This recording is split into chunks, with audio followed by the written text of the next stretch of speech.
O death, where is thy sting? O grave, where is thy victory? Magandang araw mga kaibigan, magkapet pandasal muna po tayo. Ito po si Father Nono.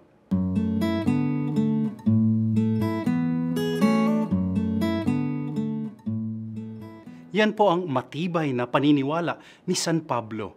At naalala ko po yan dahil buong buwan ng Nobyembre ay buwan para ipagdasal natin ang ating mga mahal sa buhay na namayapa na.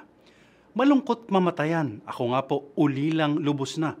Pero makatutulong daw sa ating pagluksa kung positibo ang pananaw natin ukol sa kamatayan.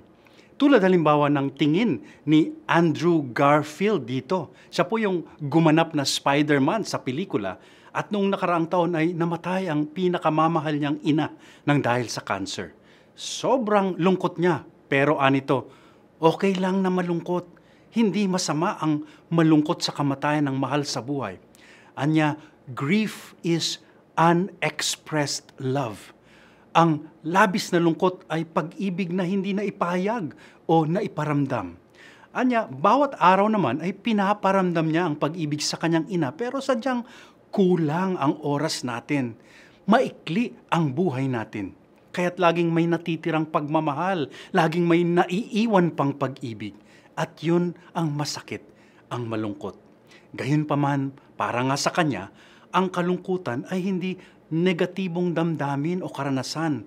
Bagkus ito pala ay patunay lang ng matinding pagmamahal na mayroon ka para sa iyong yumao. In the end, it is all about love. Nalulungkot ka dahil nagmamahal ka. At yan ang kakaiba at positibong pananaw ukol sa kamatayan ng mga mahal natin sa buhay.